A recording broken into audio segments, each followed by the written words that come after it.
while discussing the state of stress at a point, we had said that if we can somehow find the stress components on three mutually perpendicular planes passing through this point, three mutually perpendicular planes passing through this point, then what we can do is we can find the stresses on any arbitrary plane passing through this point, and that is what exactly we will be doing now in this section, stress components on an arbitrary plane, right? We while discussing the state of stress at a point, we had discussed that there can be infinite number of planes which can pass through this point, and each plane will give us different stress vectors, and the totality of all these stress vectors is termed as the state of stress at this point.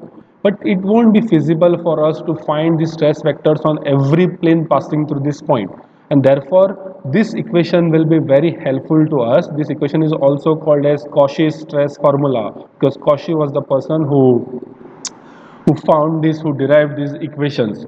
So basically, again, to repeat, what we are planning to do in this is, what we are planning to do in this section is, we will see that if somehow I can find the stress vectors on three mutually perpendicular planes passing through this point, then we will be able to find the stress vectors on any arbitrary plane passing through this point, provided we know the direction cosines of this random arbitrary plane.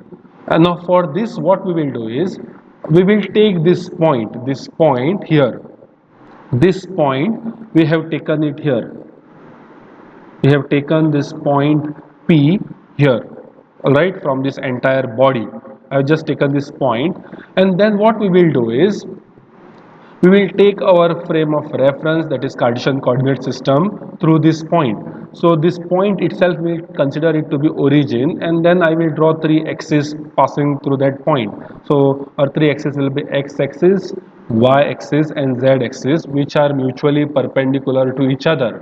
So now, as we had said, somehow if we know somehow if we know the stress components on three mutually perpendicular planes passing to this point, right, then we can find the stress anywhere. I mean we can find the stresses on any random plane passing through this point. Now these three mutually perpendicular planes, we will consider those three mutually perpendicular planes as, the first plane will be BPC. This will be our first perpendicular plane, right? You can see that, right? This plane BPC. This is a perpendicular plane which passes. I mean, this is one plane which passes through this point. Our second plane can be CPA. Now where is CPA here? CPA. Basically this BPC can be called as X plane, right? We can call it as X plane. Why we can call this BPC as X plane? Because its outward normal will be in the direction of X axis. Similarly, CPA can be called as Y plane, because its outward normal will be in Y axis, right? Similarly, our third plane will be APB, right? APB. So this I can call it as Z plane, because its outward normal of this plane APB will be in the direction of Z axis. And then we will assume that we already know somehow, by some method we know the stress components on these three planes B, P, C, C, P, A and A, P, B, and those stress vectors are, those stress components on these three planes are, this can be called as sigma x. This term, since this is x plane and acting in z direction, this can be called as sigma xz, and this stress component here, this stress component will be sigma xy, right? Sorry, I can better to denote this as tau xz and tau xy. We had already done this exercise in our previous videos. And what about now the stress components on this vector, I mean this plane APB? This will be sigma z, this will be sigma z, whereas this will be what? This is on z plane but in y direction. So this will be tau z y, and then similarly this component will be tau z x. Similarly, what about this component now? This component will be sigma y, this will be tau yz, and this will be tau yx, right? But then again we had said that by equality of cross here, tau xy will be equal to tau yx, tau xz will be equal to tau zx, and then tau yz will be equal to tau zy. All right. So with this, now what we will do is, since we know now the stress components on the three mutually perpendicular planes, and which are those planes? BPC, CPA, and APB. Now in this case we will try to find the stress vectors, I mean the stress components on a plane, stress components on a plane ABC. So our aim here is to now find stress components stress components on plane ABC, right? So this is our aim now. What is our aim? Provided we know the stress components on this plane, three mutually perpendicular planes, our aim is to find stress components on a plane ABC which has an outward normal of n. All right. So this is some random plane which has an outward normal of n, and now this entire body, that is a b c p, right? This entire body is nothing but it is tetrahedron. So this figure is tetrahedron at point p. So again, to repeat, provided we know the stress components on PB, on these three planes BPC, CPA, and APB, our aim is to find the stress components on this plane ABC whose outward normal is n. Since its outward normal is n, what will be its direction cosines? Its direction cosines will be nx, the direction cosine, let me write it here, direction cosine direction cosine of plane ABC will be nothing but nx, ny, and nz. What are nx, ny, and nz? As we had seen in last video, nx is nothing but cos of angle between this outward normal n and x-axis. Similarly, ny will be cos of angle between this outward normal n and y-axis, and similarly nz will be the cos of angle between this outward normal n and z-axis. So basically what we had done was, we had constructed, just assume that we had constructed this in this three-dimensional body itself. Let me draw this three-dimensional body again. So this is our general three-dimensional body, and we had considered this point P here, right? So this everything whatever we have done, it has happened here itself, in this body itself. So if I isolate this tetrahedron from this body, if I now remove this tetrahedron, out from this body, then since as we had discussed earlier, since this body for this different load will be under equilibrium, therefore this tetrahedron also will be in equilibrium, right? This tetrahedron also will be in equilibrium, and this will be under equilibrium under the surface forces and body forces, under basically all types of forces that is acting on this body.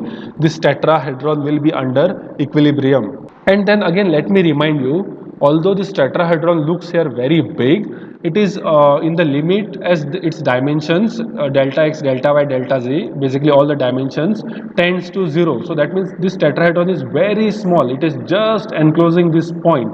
Alright, so although this looks here very big, but it is in the limit delta x, delta y, and delta z tending to 0. So it is just enclosing this point. just for the sake of analysis we have drawn it very big here, but it is just enclosing this point. So just to put this point in another way, suppose say if h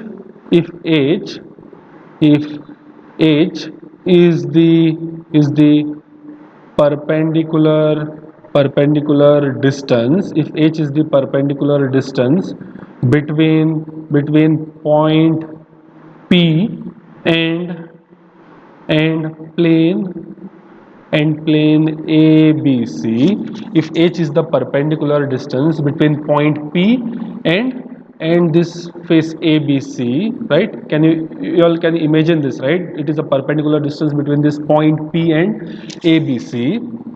Then this tetrahedron is so small that that this h, that it is in the limit h tends to 0. All right, it won't be 0, it will tend to 0. So it is this small, and therefore since this is very small, we can consider this stresses sigma x, tau xy, tau xz, and so on, sigma y, tau xy, tau yz, and then sigma z, tau tau xz, and tau yz. All this will be can be considered as all this can be considered as average stresses. Why we can consider this as average stresses? Because as we had discussed earlier, stresses cannot be average, it changes from point to point. But in this case, why we can consider them as average stresses? Because of this reason, right? Because this it is in the limit h tends to 0. That means it is this area is very small, it is just like a point. All right, it is just like a point, and that is why we can consider these stresses as average stresses, which can act on this face, these individual faces. Since this is under equilibrium, the body was under equilibrium, and since we have taken this tetrahedron right from this body has to be also under equilibrium, and that if that is the case, then there should be some resultant stress vector acting on this, right? So let T be the resultant vector acting on this face ABC. So let this T be the resultant vector acting on this face ABC. All right, let T be this resultant vector acting on this face whose outward normal is n, right? So this T is the resultant vector acting on this face ABC at this point. And then we know that we had seen this in last sections, that since T is the resultant vector, I can nicely split it along our x-axis, y-axis, and z-axis as T n x, T n y, and this I can call it as T n z, right? So this will be T n x, T n y, and T n z. So these are the components of this resultant stress vector in in x, y, and z direction. Further, if suppose say the area of this plane ABC is A. Now I'm assuming is, let A be the area of plane ABC. Let A be the area of plane ABC. Then my aim first will be to calculate the areas of this individual planes BPC, CPA, and APB and APB. So how to calculate these areas now? We said that A is the area of this plane ABC. Now for this, what we will do is we will do the projection of this plane along the plane BPC. And how I can do that is, let me give you the example of the vectors, right? If suppose say if f is the vector here, if this is a x and y axis, and we have a vector f, so basically the length of this vector, let us say it is f, then what will be the length of this what will be the length of this part? So we know that if this is angle theta, then what I can do, I can project this vector on this side, and that will give me the length of this vector. Let me call this as y. So length of y will be what? F sine of theta. How I got it? I projected this vector on this length, right? Similarly, if I want to find how much is this x, how much is this x, then what I will do, I will project this vector on this length, right? And I can project it as f cos of theta. Similarly, what we can do is we can project this area ABC on this plane BPC. For example, if this experiment was conducted in dark, if you light a torch here, then the shadow of this plane ABC will be on this plane BPC. So basically, you will be projecting this plane. You will be projecting this point A on P, point B on B, and point C on C. So in terms of direction cosines, what actually is happening here is, let me write it properly now. So first what we'll do, we'll find the area of BPC. So this area of BPC will be nothing but of projection of area ABC on on the on the x plane, on the x plane. So what is the projection of area ABC on x plane? Which is x? What is x plane now? X plane is nothing but BPC. So area of BPC is nothing but projection of this area on this plane BPC. So this projection can be given in terms of direction cosines, right? So in terms of direction cosine, it will be nothing but the area of ABC is A, whereas the direction cosine here will be nx. Nx is nothing but a direction cosine of this plane, I mean of this area ABC, right? So A multiplied by nx, or what is nx? Cos of angle between n and x axis. So this area multiplied by nx, or the cos of angle between this n and x axis, will give me the area of BPC. Now with same logic, area of the second plane, that is CPA will be area of ABC multiplied by, right, area of CPA, right? CPA. This area will be this area, that is area of ABC multiplied by NY. And then similarly, area of the third plane, that is APB, area of APB will be area multiplied by NZ. So basically these areas are nothing but the projection of this area on this, all right, and that can be given by its direction cosines. So the way we used to obtain this vertical component as f sine theta and horizontal component as f cos theta, we will obtain this area as area multiplied by cos of alpha. This will be area multiplied by cos of beta, and this will be area multiplied by cos of gamma. Since this is in 3 dimension, we will be having three angles: alpha, beta, and gamma. And then what will be the volume of this tetrahedron? Volume of tetrahedron can be very easily written down as 1/3 of area multiplied by h, right? Because I had said this h is what? Perpendicular distance between point P and plane ABC. H is the perpendicular distance between this point P and this area A. So the volume of tetrahedron can be given by this base. If we consider this as a base of area A and the perpendicular distance is h, then we can write the volume of tetrahedron as 1/3 of base area multiplied by its height.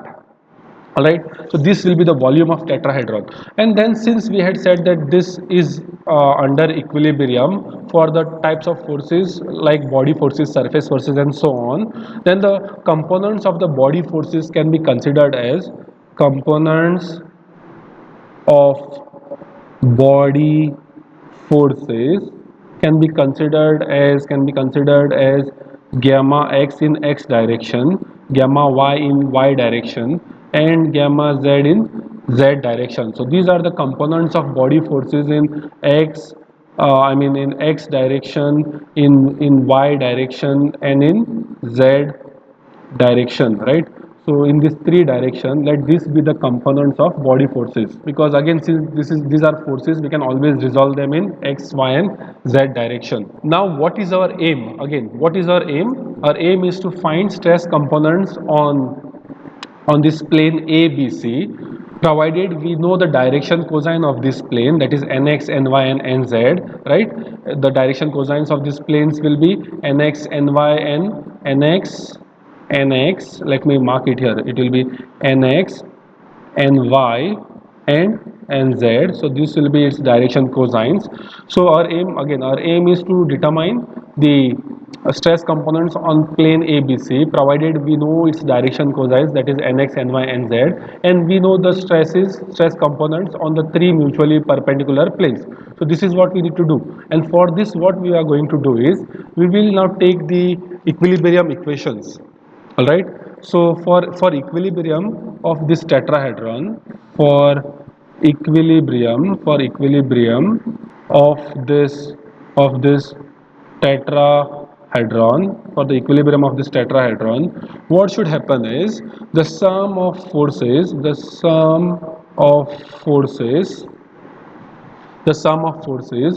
in x, y, and z direction, the sum of forces in x, y, and z direction must be must be individually equal equal to 0, or must individually vanish. So that is what we know, right? We know that the equilibrium equations are summation of forces should be equal to 0, summation of moment should be equal to 0, and to this part is automatically taken care when we use the equality of cross shear. When we say tau xy is equal to tau yx, or when we say tau yz is equal to tau zy, we automatically take care of this summation of moment equal to 0. We will discuss this in our next section. All right. So basically, if we are saying that this tetrahedron is in equilibrium, we need to take care of this, that is summation of forces in x, y, and z direction must be equal to 0, because this is automatically taken care of when we say tau xy equal to tau yz, which we will see in next sessions. So with this, now what we'll do is, first let us only let us only try to use this equilibrium equation in x direction. So for x direction, what we will have is, for x direction, let us see which all are the forces now which are acting in x direction. All right. Okay.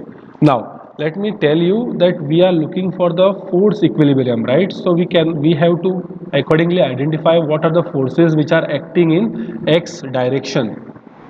So we have here the component Tx, this stress vector Tx, which is acting on this area ABC. Tx is in x direction, which is acting on this area ABC.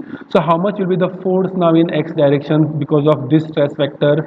We know that stress is what? Force by area. So if I want to find force, I need to multiply what? This stress with area, right?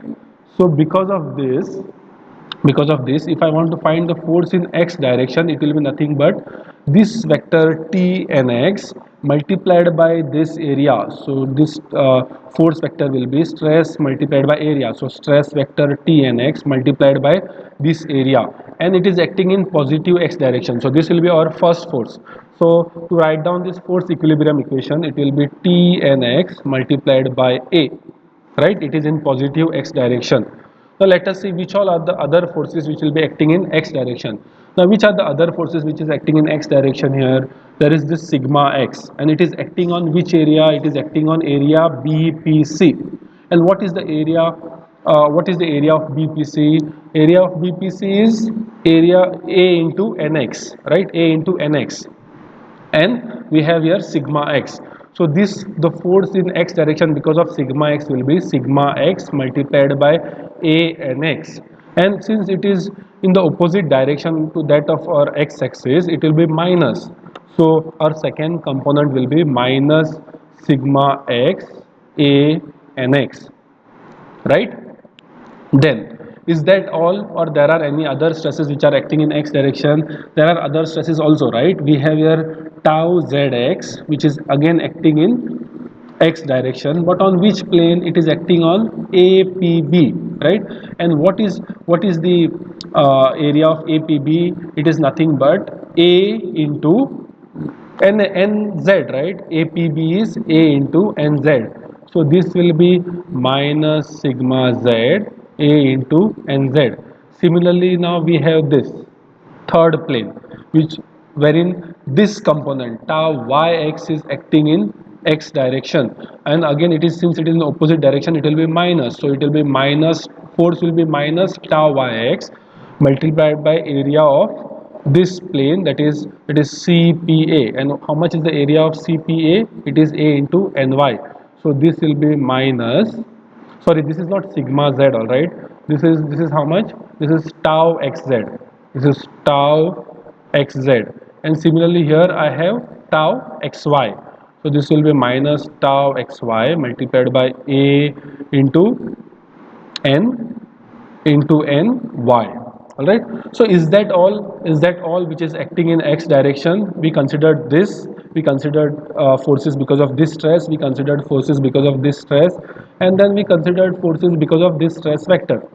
Is that all which is acting in x direction? There is one more force, right? And which is that force? We had said that there are also body forces, right, which is acting in x direction. So that will be plus, if we consider it is to be acting in positive x direction, it will be gamma xy, right? Gamma xy. Let me just erase this so that we can create some space, right? So let me just erase this, and then this is gamma xy. But as we had discussed earlier, this body forces always acts on the entire volume, right? We cannot just leave it as it is, we have to multiply it with volume. So it will be 1/3 of, what is the volume of this tetrahedron? Area into h here. And now this should be equal to 0. For summation of forces to be equal to 0, this everything should be equal to 0. All right, but here what is happening is, since this h is very small quantity, wherein h is always tending to 0, since h is very small quantity, this quantity will be also very small, and I can neglect this, all right, I can neglect this term. So therefore finally what I will get here is, I'll get this as and then this area is there everywhere, right? In this term, in this term, and in this term. So if I can neglect this area terms, finally what I will get here? Tx, right, minus sigma x and x minus sigma y and y, right? I mean, sorry, minus tau xy, tau xy and y minus tau xz and z is equal to 0. So if I just rearrange this, I will get this as sigma x and x minus tau xy and y minus tau x minus tau xz and z is equal to t and x. This is what we will get. Now similarly on similar basis, if I do the force equilibrium in y direction and in z direction, I will get two more equations, and I won't do it in this fashion, I'll just directly write it.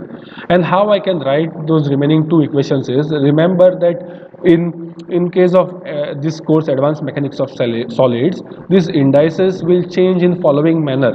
If I want to write a next equation, it will go from x to y, it will go from x to y. And if I want to write third equation, the y will change to z, and then similarly z will change to x. So this is how I can rotate the indices. So on this similar basis, what I will get is, in place of sigma x and nx, I will get my second equation in y direction as sigma y and y minus, in place of this x, I am supposed to write what? Y. In place of y, I am supposed to write z. Similarly, this will be nz, because in place of y now I will write z minus tau. In place of x, I will write y. In place of z, I will write x, and in place of here z, I will write x, right? will be equal to Tn. In place of x I will write y. This will be our second equation.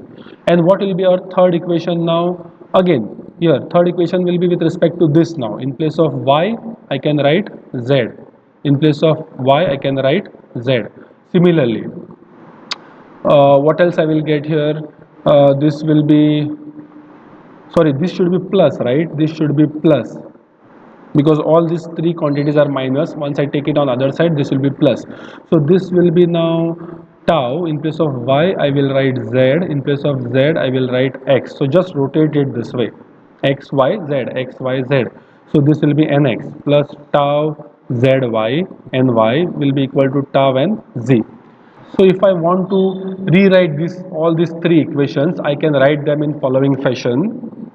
I can write this as T nx will be equal to sigma x nx plus tau xy ny plus tau xz nz. Similarly, T and y will be equal to what? Sigma, let me write x terms first. So it will be tau xy and x, right? I can write this yx as xy plus y term. I will write it second, sigma y and y plus tau yz and z. And what will be our third equation? T and z will be equal to, it will be this term first. So tau xz and x. In place of zx, I am writing it as xz plus it will be tau yz and y plus sigma z and z. Now these are nothing but these are the Cauchy stress equation. These are the Cauchy stress equation, very important equation. Now after deriving all this, I hope you all have followed the procedure of derivation. What do we understand by these equations now? What do we understand by these equations? We understand it in following way. All right, if I know the stress vectors on three mutually perpendicular planes passing through a point. Now which are the stress vectors on three mutually perpendicular planes, or mutually perpendicular planes were this, and then this, and then this, right? First plane, this was x plane, this was y plane, and this was our z plane. It is very important to properly interpret this equation. So on this x plane, which were our three stress components? This, right? Sigma x, tau xy, tau xz. On our y plane, sorry, this was our y plane, right? And this was our z plane. On our y plane, which were the stress vectors or the stress components? It was sigma y, tau xy, and tau yz. And similarly on z plane, it was tau xz, tau yz, and sigma z.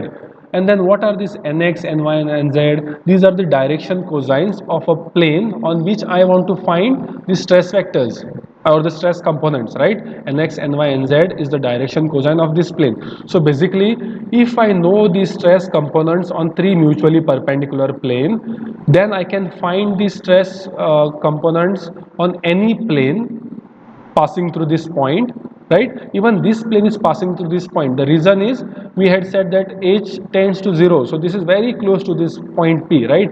So I can find the stress vectors on any plane, stress components on any plane passing through this point, provided I know what? Provided I know its direction cosines, and its direction cosines are nx, ny, and z. So nx, ny, and z are the direction cosines of a plane on which I want to find the stress components. So here I will get the stress vectors on Tx, Ty, Tz as this.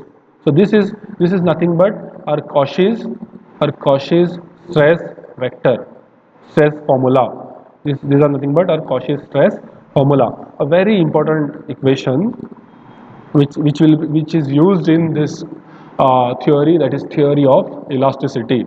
So basically what this tells us, if I know the rectangular stress component tau yj at a point, that is if I know the rectangular stress component sigma x, sigma y, sigma z, tau xy, tau yz, right? Tau again xy, sorry, tau xz, this is tau xz, and this is tau yz, this is tau yz. If I know the rectangular stress components at a point, and then if I know the direction cosines of a plane, direction cosines of a plane on which I want to find the stress components, I can easily find them using Cauchy's stress formula.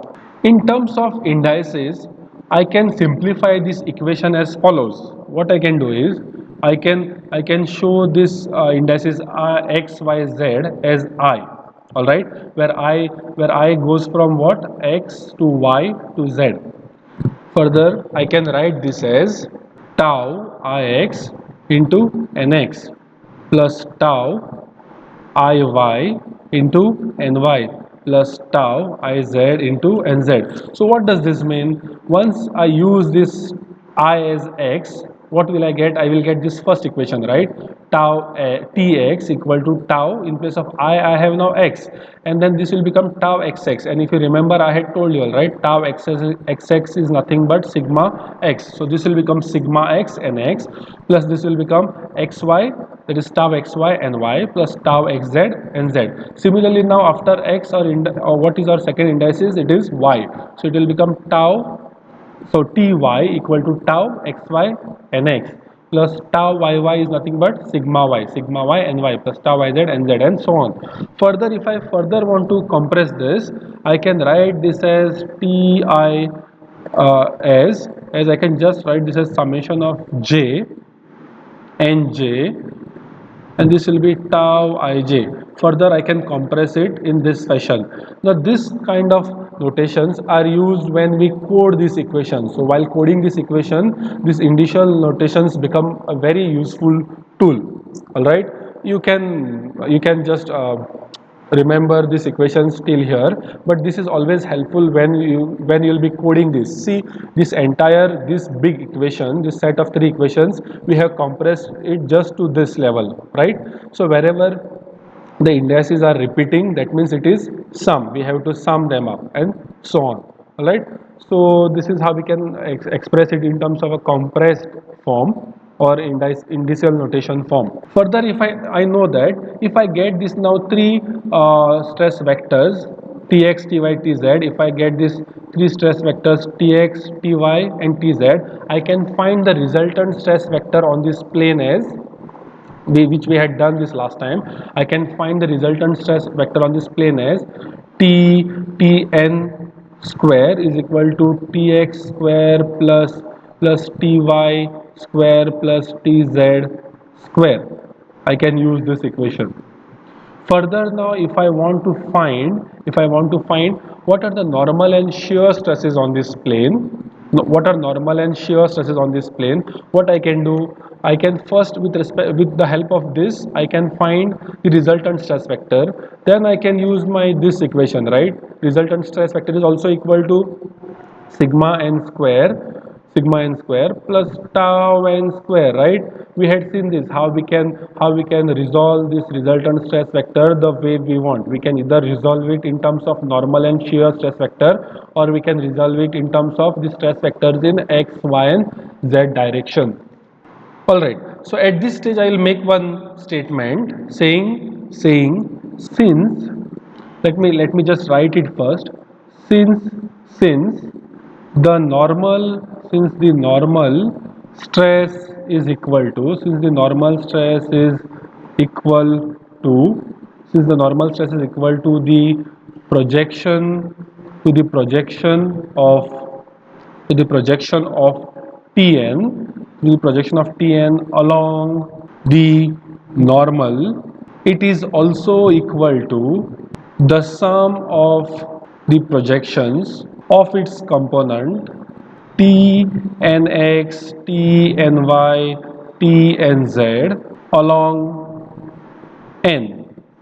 So what does this mean is, here, if you remember, we had resolved this resultant stress vector. We had resolved this resultant stress vector along the normal, right? We had resolved this resultant stress vector along the normal as, if this is n say, and this resultant stress vector t, we had resolved it along the normal, and we were calling that term as we were calling that term as later on as sigma, right? We were saying that the projection of the resultant stress vector along the normal will give us the normal stress on this plane, and along the plane it will give a shear stress component. And then we had said we can also resolve this resultant stress vector along the three axes x, y, and z as tx, and then ty, and then tz, right? This was tx, this was ty, and this was tz. So if we are claiming that if the projection of this resultant stress vector along the normal is equal to normal stress, then also it should be also equal to the sum of projection of this component along this n, right? Because if I project this along normal, I am getting sigma. Then if I project this tx, ty, tz and sum on this normal, and if I sum them up, then also I should get sigma, because this tx, ty, tz is nothing but the component of t itself, right? So because of that, what we get is we can write this equation because of this statement and because of this explanation here. I can write this as sigma n is equal to nx times Tnx plus ny times Tny plus nz times Tnz, right? And then further what I can do is, so this is how I can find the normal stress. So this is how I can find the normal stress. So basically what we have done here is, with the help of this Cauchy's equation, we have been able to find the stress vectors on that random plane which had the outward normal of n. On this we have been able to find what tx, ty, and t and tz we have been able to find. Now further, if I want to find the normal stress and shear stress, what I can do, I can project this tx on n, ty on n, tz on n, and then if I sum them up, I will get this normal stress component on this plane. And if I want to find the shear stress component, what I will do, I know that I can find the resultant stress vector with this equation, and I know that I can find the normal stress vector from this equation. So if I want to find shear stress, what I just need to do is I need to just subtract this normal stress from the resultant stress vector, right? I can, if I just do this, if I just take it that side and if I subtract this from this, I will get the shear stress on this arbitrary plane. So this is how we can use the Cauchy stress equation to find the normal stress and shear stress on any arbitrary plane.